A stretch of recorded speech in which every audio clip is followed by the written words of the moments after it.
Okay, so thanks everybody this who's joining us this evening for our first live stream of They Call Me Coach. I'm going to just start by quickly telling you about the show, what we aim to do, what we hope to get out of it over these coming weeks. Um, I mean, basically, a year ago, I started writing. I wrote a short film which I entered into a film competition just on my mobile, but it was a really good opportunity for me, as a good project to just talk to some coaches, just to reflect on kind of our experiences at the end of the season. Sometimes when you don't quite make you don't reach all the goals that you've set for yourself, sometimes it can be a bit lonely and melancholy. So I like to reach out to coaches and just talk to them and share some experiences.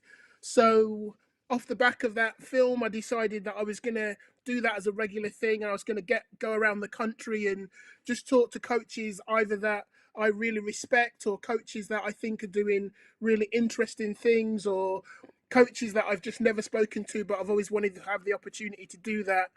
And unfortunately, it's taken until COVID-19 and the shutdown to really get things going. And I'm really grateful to Rupert Charles for giving us this opportunity to get this thing going. We're here and we've got our first guest of the show. So I'd like to welcome Coach Karl Brown. Coach, how are you? Thank you. I'm good, thank you. Very good. Excellent. How are you coping with the lockdown? Well, before I get started, the first thing I want to do, I want to send my condolences out to Ann Pittman and the London Thunder family. You know, that's a big loss, not just to them, but to myself. I know her very well, and then just to the whole basketball family. You know, she gave a lot to basketball, not just as somebody running a club, but as a player. And she knew a lot of people within the game. So I just wanted to send my condolences and from our Warriors organization and the whole basketball community.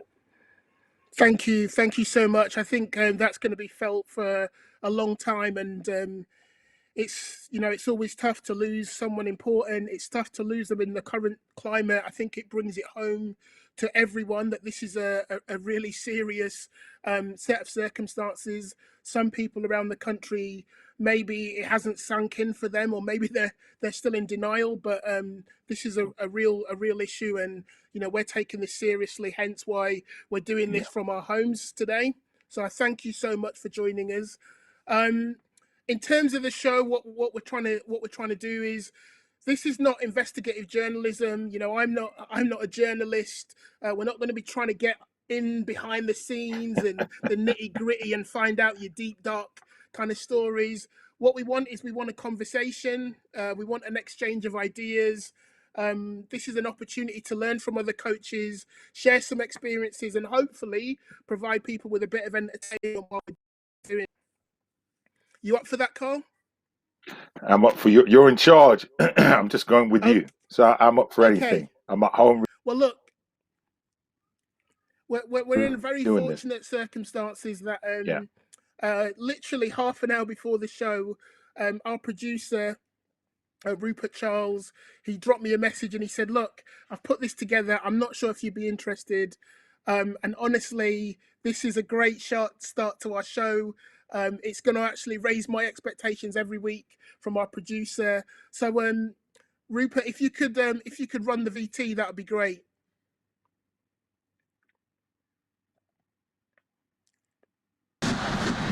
We could be here a while. Do you see 11 seconds? That's the time left in the game. There are 7 seconds left on the shot clock. There would be a foul. Bucknell at the free throw line. As Dan said, a 76% free throw shooter. If he misses, Georgia Tech has 7 seconds to come down court and get a shot. Even if he makes, they get 7 seconds. That's right. And he hits it. Dean Smith is telling his team to foul. That's right. He's telling his team to foul. He doesn't want any three-pointers. Bucknell, his second is good. That might ice it. Tech will try to get it in the hands of either Brian Oliver or Dennis Scott. They're going to foul Karl Brown instead with 5 seconds to go. Of course, he's got to make the first one to even set this up. And he does. Bobby Crimmins has told his team if Carolina gets the rebound to foul them. And Brown hits them both. And the inbound pass stolen by Scott. He scores! Dennis Scott has scored for Georgia Tech. And there's mayhem at Alexander Memorial Coliseum. Yeah, it's a special group of guys. I'm sorry Dennis and Brian were working today on TV, but they're trying to make careers in the television business. I'm proud of those guys. But it was a special group of guys. They all came together. We were very talented. And we had some great freshmen. This guy came all the way from England. We got him out of the junior college. He turned the LSU game around when he guarded Chris Jackson. And it was just a great run. We had an advantage against UNLV, but they played a great second half. But I just can't say enough about these guys. It seems like it was 50 years ago, but it's great to be back. It was a first-year jacket who set the stage for Hammonds to end his 4-year stay in style. Karl Brown, the junior college transfer, went to the line with Tech down by 3, 5 seconds left. He would hit both free throws, putting Tech down by 1. Hits them both. And the inbound pass stolen by Scott. He scores! Dennis Scott has scored for Georgia Tech.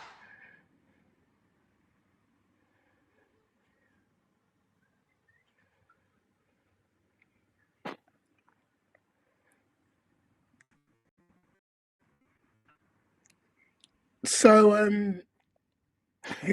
Coach, the reason I smile is because I was out in Spain with you a couple of years ago, and I remember you and Coach Bucknell actually talking about this very game. Like, we were having a couple of cervezas after the kids were in bed, and you were talking about this game. So can you maybe, just for the people who aren't aware of kind of your history, can you just talk a little bit about the context of that particular game? You've kind of thrown me on that one. That's whoever put that together knows some history. Obviously, North Carolina, they're the #1 team in the ACC. We were down. Obviously, they fouled me, thinking that if I made the first one, naturally, you want to miss the second one so that you get the opportunity to get the rebound and tie it. But I wanted to, you practice your whole life. You're down by 1, down by 2. I made those 2 free throws, and that kind of threw North Carolina. So with Dennis Scott, all-time NBA player, he gets the steal because North Carolina wasn't ready. They just put it in. They thought they were going to win, and Dennis Scott hits the 3 out the buzzer. Nobody could believe it, but that was our journey. That is the underdogs, and it was a great journey. And me and Steve will always talk about that, but they did get us back in the championship game in the Omni in Atlanta. So, but that's what it's about. That's about history, and I think more players, and coaches need to look at the history of basketball. And I think that's one of the things missing in our country is knowing our history and the people that are within basketball. But whoever did put that together, that's a great VT. Well, look, I've got to say a big thanks to our producer. I joked with him today that he's going to have to do that every week now for our guests as they come into the show. But yeah, it just made me smile because I remember that very conversation. I think Coach Bucknell described it as they spanked you the next time. He was very vociferous about the return fixture. Yeah, and I think what it was, we gave them that impetus to do that because they knew that they had something to prove, and they did have I think 2 or 3 first-round draft picks: J.R. Reed, Scott Williams, Jeff Lebo, Rick Fox, King Rice. They had a list of players who who some of them are been all NBA players. So it just shows the journey that we've been on as English players. And me and Steve, we've worked out together, we've battled together, we fuss and fight together, but we have a mutual respect, and I respect everything that he does within basketball. He's a genuine guy who wants basketball to go in the right direction.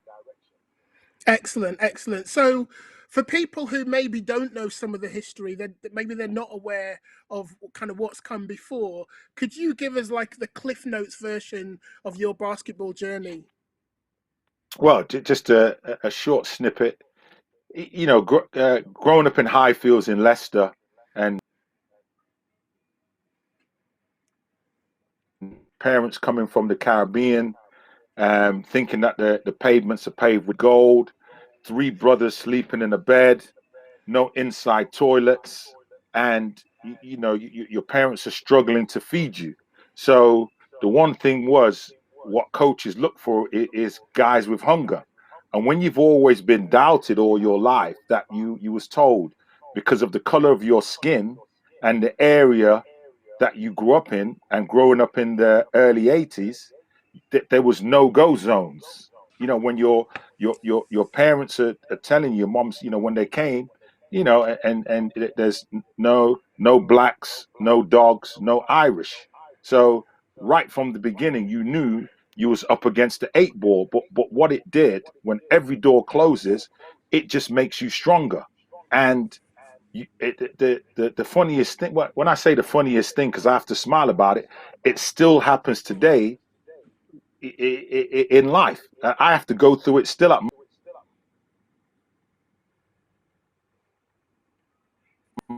You've just got to keep being positive. Absolutely, absolutely. Look, so tell me about, at what point did you make the transition from being a player to being a coach? Because when I started my coaching career, I remember you coaching and playing at the same time at one point, I think in the BBL. Yeah. Tell Yes. tell me a little bit about that journey. Oh, when I look back, I wasn't a coach. What it was, Coach Mims, great wonder, you know, one Billy Mims. being a point guard. I'm not a type of player to write notes down. We with Coach Billy Mims, we had 18 plays, and within those 18 plays, each play had two, three different options. And me being a point guard, I could remember all the plays without writing them down because that was just me being a point guard, and I didn't know the way my brain works. Everything's in my head, and what he wanted me to do was to run the team. So it was just a different era, and when you played with good players and you have to try and implement what the coach wants on the floor, when he wanted me to be the assistant coach. So from a player coach, that's so difficult because the players don't respect you when you're coaching, but respect you when you're playing on the floor. And it took me about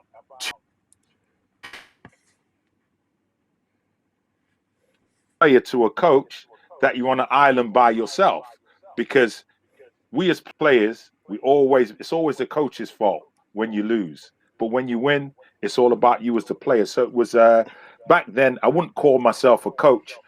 I would just call myself somebody who was, when I look at it now, who was faking the funk, trying to be a coach, but didn't actually know what was going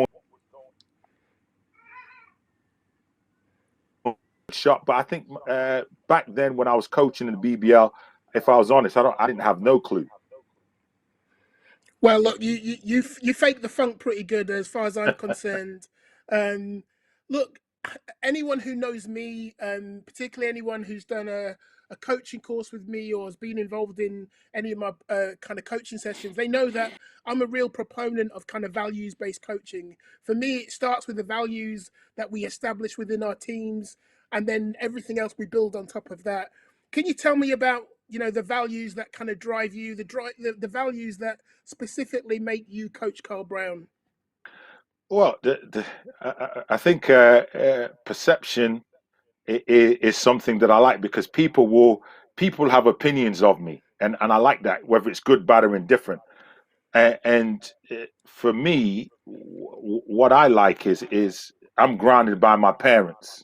I'm grounded by, if people know the history, my school teacher Carl was the one who molded me. You know, my parents discipline within our families. So it was just to make sure that I did everything right. I didn't look at what anybody else had, but the key was hard work and determination. And if when somebody told you that you couldn't achieve, you had to break through that wall. And I just tried to keep it simple, and that's the gist of it. Excellent, excellent. Look, I can definitely empathise with that kind of work ethic, particularly having Caribbean parents myself. Um, I remember once, my mum will kill me for telling this story, but I remember once at school, I I did really well. I got 96% in a maths test. I came home, I was so excited. I got the best mark in the whole year. I told my mum I got 96%. She said, "What happened to the other 4%?" And Yes. that story has stuck with me and has kind of, I guess, drive me to drive my players and drive the people I work with to always try and give the absolute best of themselves. Um, so, Coach, you've spent the last few years collaborating with a handful of UK clubs, giving opportunities to UK kids and to European kids to experience coaching from a variety of different coaches across Europe. What's the benefit for the kids and the coaches getting involved in those types of experiences? I think there's a big benefit because there's different cultural differences between Queely, and the culture in Europe is so much different. And I spent the past 6 years traveling to Europe and just sitting there in amazement on how their junior basketball is run. The difference is it's ran so professionally. And I think the issue we have and what we need to catch up with, and it's how football is already. How many 14, 15, 16, 17, 18 year olds do we have within this country that we train that are pros?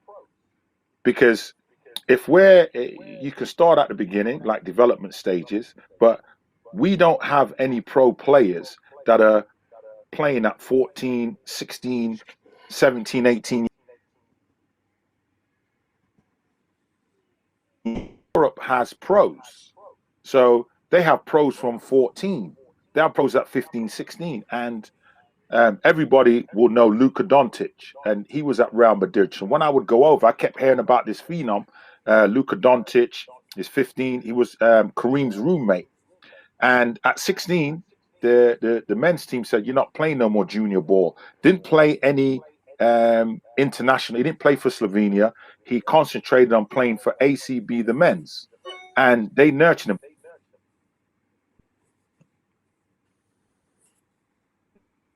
because I don't feel we're in the situation to where we're developing pro players because not because we don't have the coaches or the players, it's just the infrastructure and it's just our system and it's the investment. And I think that's the one difference between England and I'm just using Spain as an example. I would go to one of their practices. They would have like 8 staff there. They'd have 2 people doing the clock. They'd have a physio. They'd have 2 assistant coaches. They would have everything on timer. It's so much more professional at an early age. And so when you get to European championships, what you have is you have a lot of European teams players are already played against a lot of the top players because of their European competitions, and they're already within that pro regiment. Getting up early, doing 2, 3 practices a day, where our players' mindsets is totally.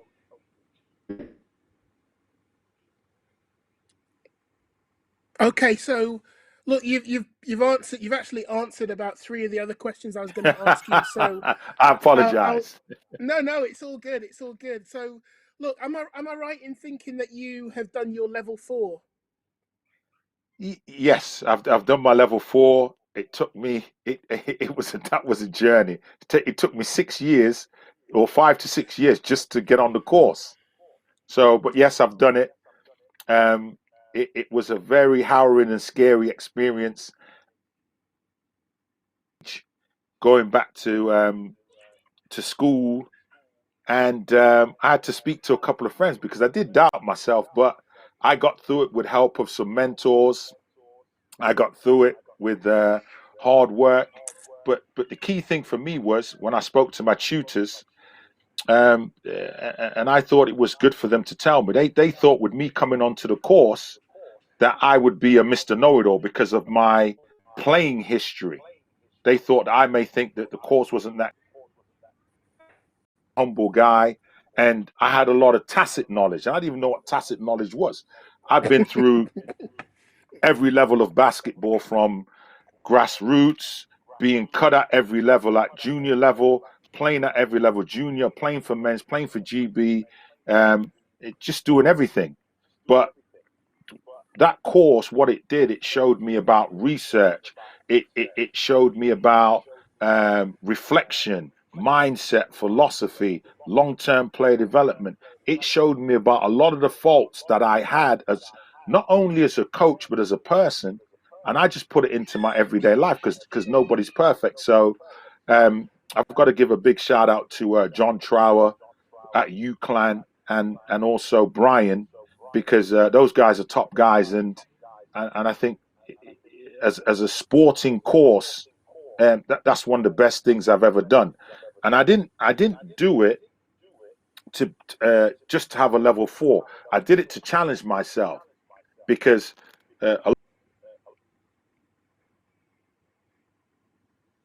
I couldn't even tell you how many levels there are. But for me, it's not about what you've got behind your name, PhD, academia. It's about how can you relate to players. What is your journey? How do you relate to yourself?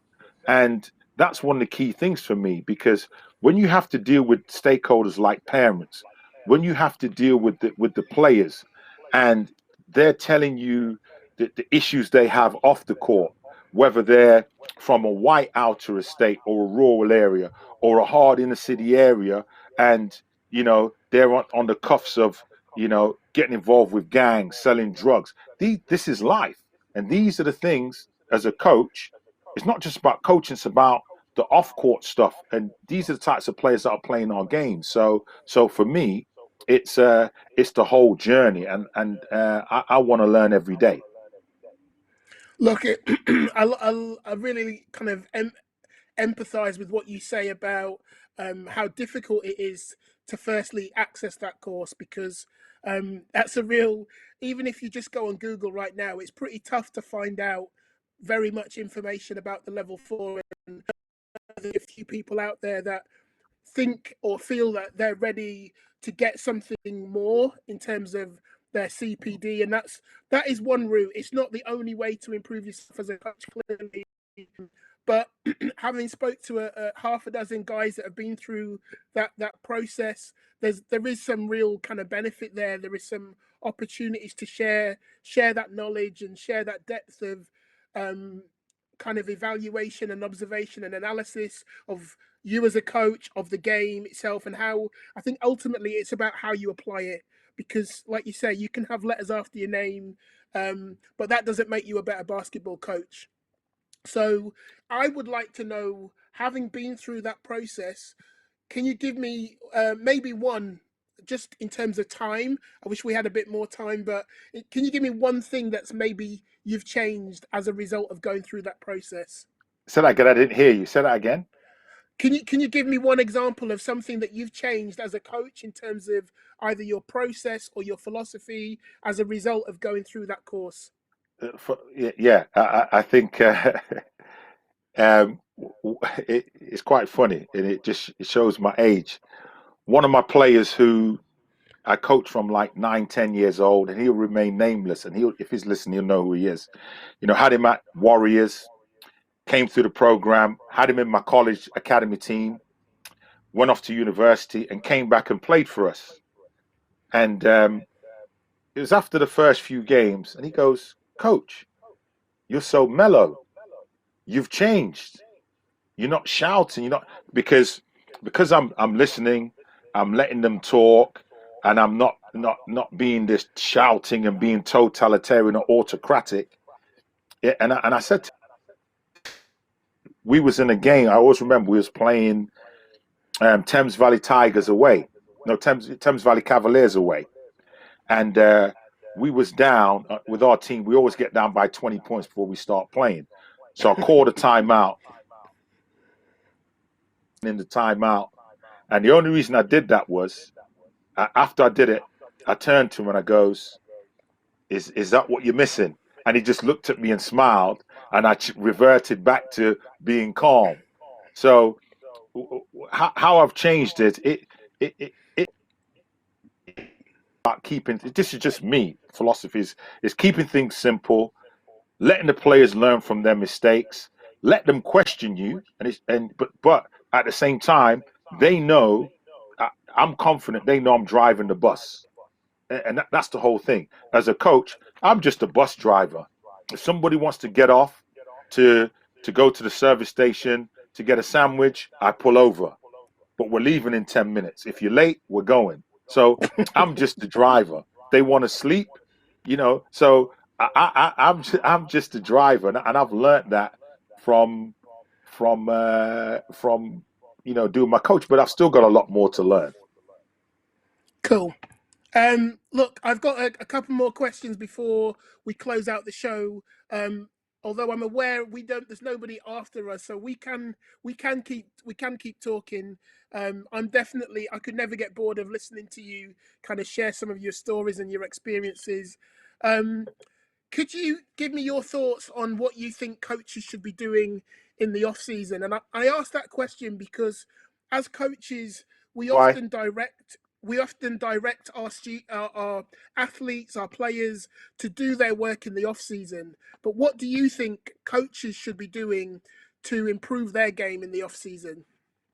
Well, coaches, I think it's a lot of it is reflection. A lot of good coaching material out there. Obviously, you're going to go to camps, CPDs. You're going to have mentors. But what the key thing for me is, as a coach, what is your philosophy? What are you about? And you've got to know yourself as a coach. Once you know yourself as a coach, you know your philosophy. Then you look at what's your pathway.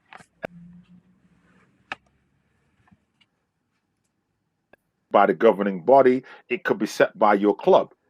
But then ultimately, you may not be able to follow those pathways. So it's like I say to my players: do you play basketball, or are you a basketball player? Both of them are fine in coaching. Do you want to coach for fun?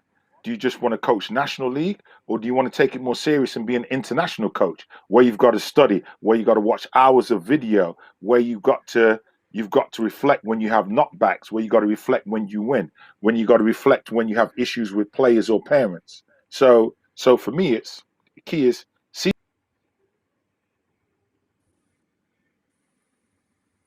mistakes, because you learn from your mistakes.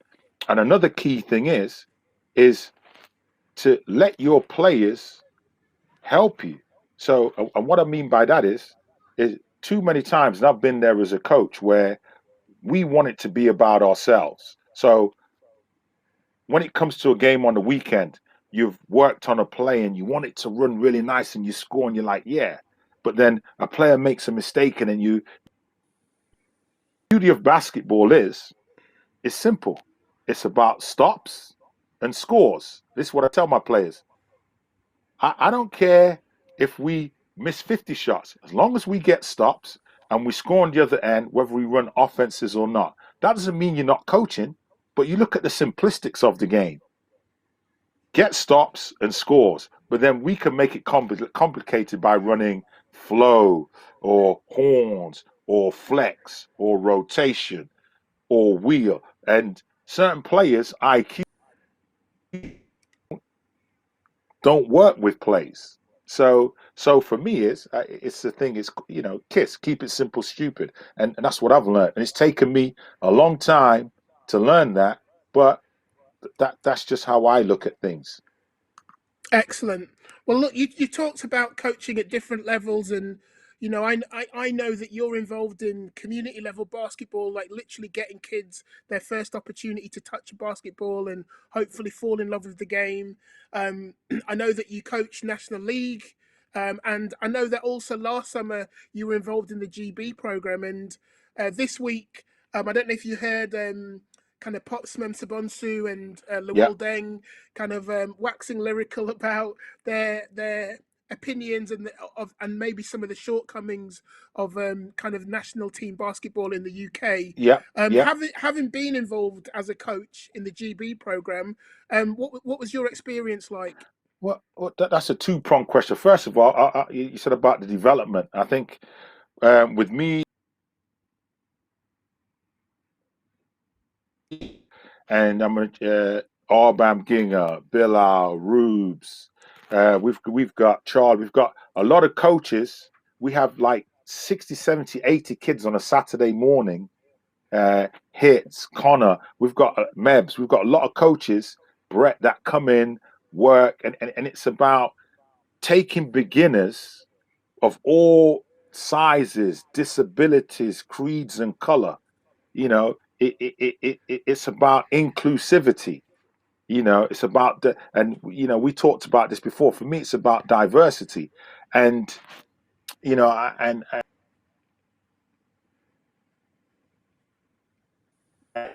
national teams. And she asked me, she said, "Oh, you doing GB?" I says, "No, I'm not doing it." And she said, "Have you seen the Pops and Deng thing?" I said, "Well, I've seen a link. I've not looked at it. Sent me the information, and I've had a look at it, and I have to agree with Pops and Lawal because people are scared to talk about diversity. I'm not scared about talking about diversity. I'm a mature guy, and I still have to deal with racism. It's going on in football as a coach. You know, I feel I feel it. Not saying when I coach, but I feel I've got to be uh, I've got to be a certain way. And for me, with what Pops and Lawal was saying, where is the diversity at that top level? You know, I talked at a Sport England conference on a panel, and uh, and one of the things was from one of the governing bodies. They said, "Well, we're not used to dealing with people of color because there's nobody in our area, so we don't actually know how to engage." So when I'm hearing these types of things, and a lot of people don't know, yes, I'm a coach, but there's my thing is working with excluded kids. My thing is working with people on the cuffs of crime. Um, when somebody has stabbed somebody and they've had to go to, I deal with a lot of stuff. But when you're dealing and you're doing talks and people are saying to you they don't know how to deal with people of color because they don't see them, sport shouldn't see no color, and they're afraid. I'm not afraid to talk about it because I deal with racism a lot. I deal with racism last year. But you know what? I smile because I see it as ignorance. And it's all for me, it's all about education because I feel, and I'm just talking about within coaching, we can get caught up with wins and losses. But the key is it actually paying the bills? There's more to life than coaching. There's more to life. Coaching's easy, life's hard. So when you can separate those two things, and I don't think a lot of times we do that as coaches because we think it's about, oh, we've got to win. If we don't win, we don't get paid. We've got to recruit this person. But let's be honest. We have players from 12 to 19 years old. Then we let them go, whether it's to America or wherever else. But I can feel confident and say we've had players and they've become doctors, they've become RAF engineers, solicitors, lawyers, working in sports. And that's what it's about, getting education, getting a job, and letting that's how I feel about it. So tell me about the GB experience in particular, because you said you agree with Pops and with Lowell at some levels about You maybe look the points over. about the lack of diversity. Do you know what? And this is the thing. This is the myth, and it happens a lot. It happens in football, and I see whether it's Raheem Sterling, a lot of ex-football players who are trying to be coaches. We're not academic. They think that there's certain things we can't do, but we can. And for me, if you look over since I think I got involved in 2008. If you look from 2008 to the present day, how many coaches of color have been within the system? And it's no knock on the system. It's just talking fact. So is it saying that coaches of color aren't good enough to represent their country, or is it saying that coaches of color aren't qualified? I coach at Division 1 level. I coach at different levels, and I see so many great coaches, whether they're Asian, whether they're white, whether they're male or female, and it's all about opportunity. I feel we got too many gatekeepers or too many people who feel that they're entitled. When you say to yourself, "Well, wait a minute, okay, what have you actually done to earn that position? What gives you the right to command and hold that position?" So for me, there are a lot of great.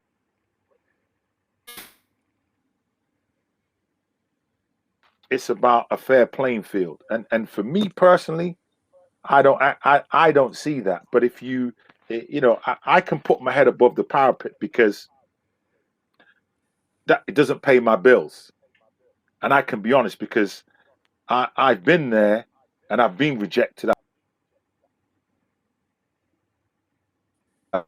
to where people are being overlooked. But we just need to work together. If we work together, we can make things better. But it's a struggle. But it's not just in basketball. You look at football, you look at athletics, you look at all sports, and you speak to coaches of color, and they will tell you the same thing. Because when you go up that, what do you call it, that pyramid, what happens, CJ? Well, the opportunities get fewer and fewer.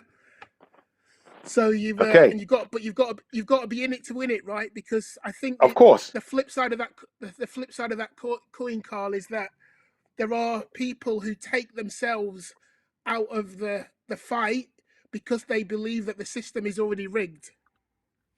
I agree. I agree. And you know what? I was one of those people. That's why I stepped away from the national team for 4 years because I dealt with which what a lot of people don't know about. And I said, you know what? I'm not going to complain. I'm going to step away and I'm going to forge my path because that's how we're built. You don't complain. I don't do stuff on social media. You go away and went on my course. And because I've got a level 4, a postgraduate diploma, start my master's in August, that doesn't mean I've got that qualification, but I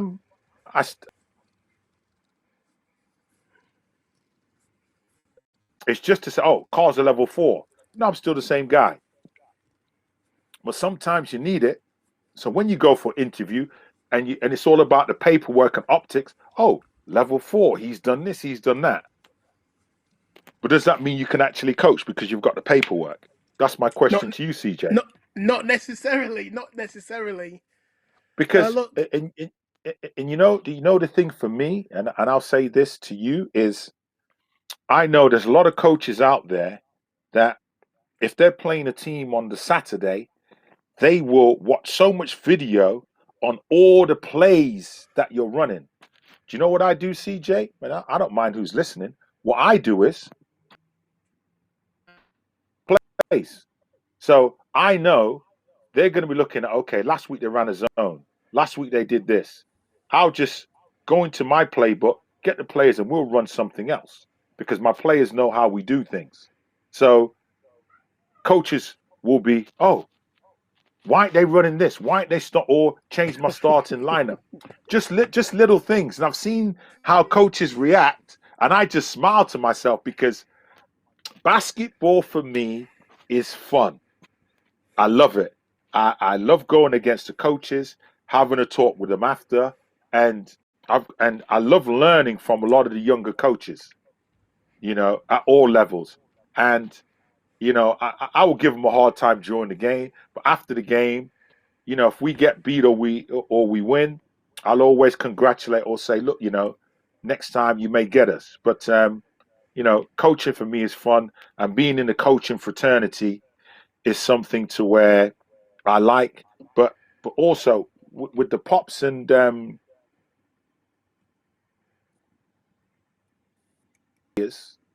in the past decade, and yes, Loire does his camp, his top 50, and we have players that are clamoring to get on that top 50 camp. And, I knew Loire when he was 15, 16, worked on his first camp when it was down in Sevenoaks. But these are the types of people we need within the game. It's about connecting people. It's about talking and communication. Because if you yourself and you can't make things work, and I think we can agree. Let's work. It's about working together, and we always talk about it. But can we do it? Do we actually want to do it, or is it all about okay?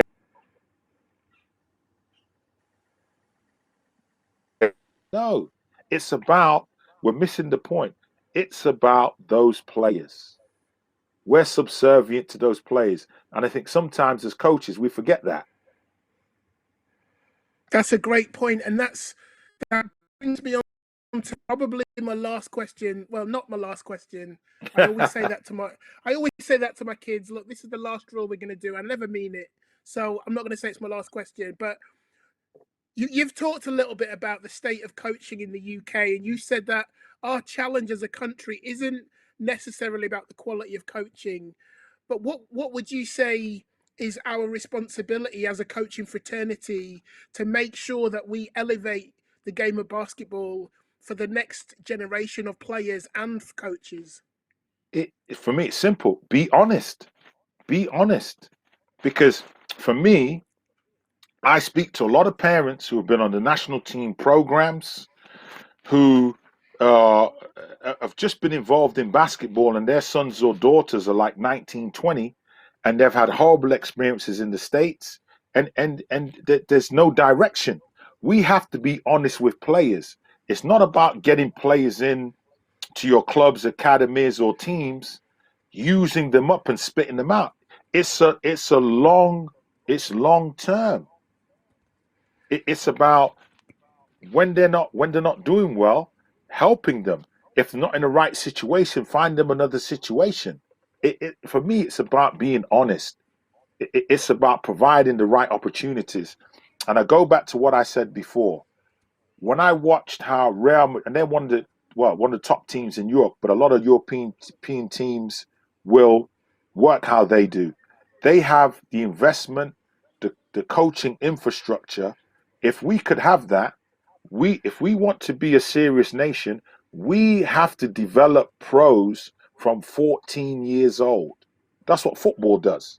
That's what Europe does. So you look at Kareem Queeley.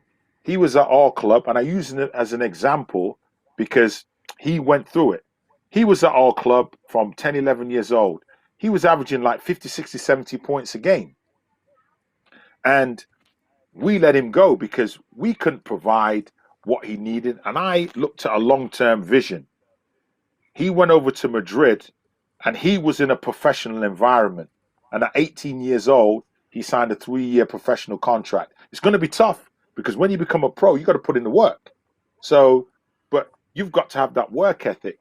And I look at, you said about national teams. Last year with my under-20s team, I had 2 pros on that team.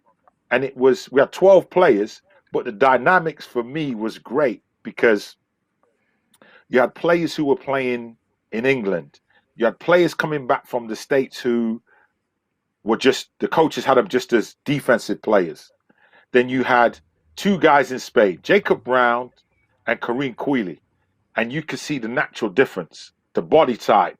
They had cuts. You could see they were working on their weights, their regime, the way they played, the way they picked up the plays, the way they played the game, and the way they brought the players with them. So it was great that we had two pros. The other guys were good, but they didn't have the same aura or mentality as these two players because they'd played with some of the top players in Europe. And if we could get to that type of level here, we have the coaches that can deliver on that. But it's about infrastructure and investment. And, I'm an old gray guy, and I don't know how much time I got left, but I know I'm joking. But I've seen this as a player.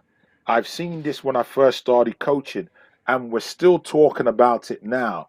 When is it going to change? And who's going to change it? Whose responsibility is it? How are we going to get the investment and the right people in the right places? That's my question to you, CJ. Well, look, that's a question, unfortunately, that I'm not solely qualified to answer. But look, I feel for as long as we stay involved in the game, there's a chance for change to happen because I'm not here just to ride on the bus. I want to be driving the bus as well. So I think it's all of our responsibility.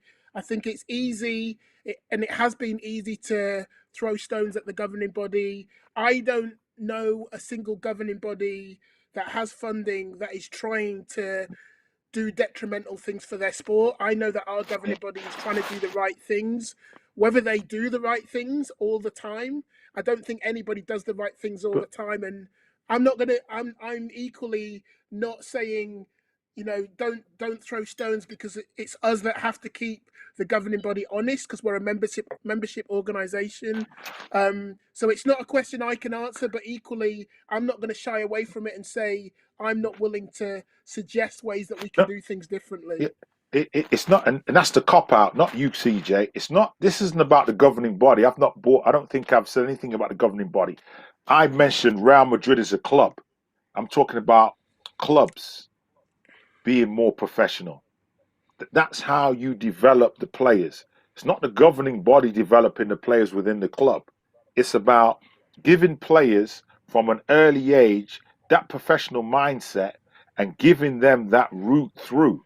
Then they play for their national teams, and that's their stage to showcase if they need to. So for me, one thing I wouldn't do is throw stones. For me, when I coached national teams, I knew going in there, the governing body would support me as much as they could as a coach. I knew the deficiencies. That didn't affect me. And it brings me back to when I first started coaching. Yes, there's issues, but as a coach, you do not make excuses.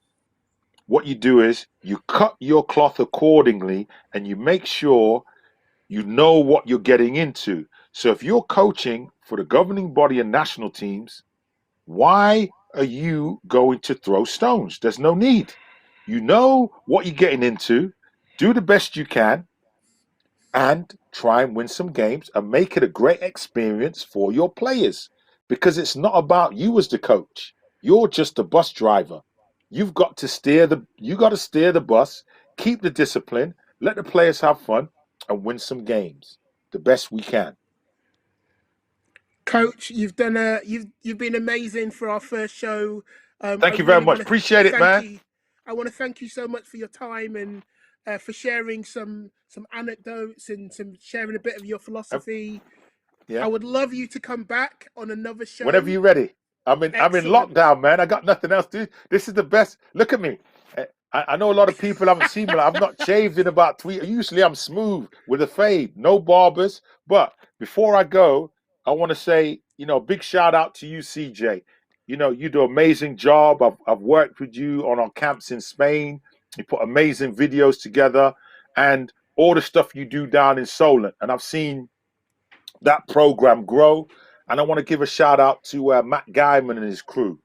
And I'm not embarrassing, and I've known Matt and shown my age.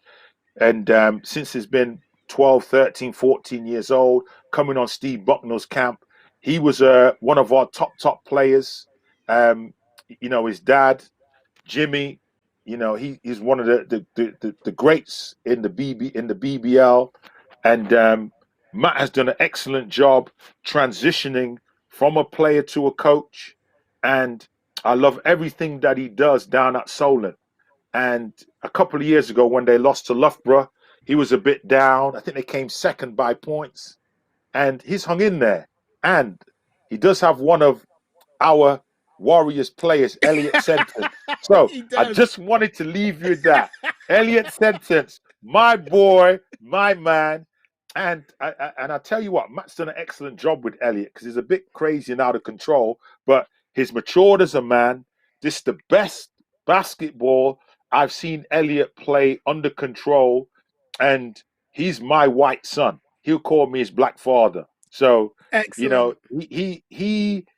Matt's done a great job with him and his coaching staff, and everything Matt's doing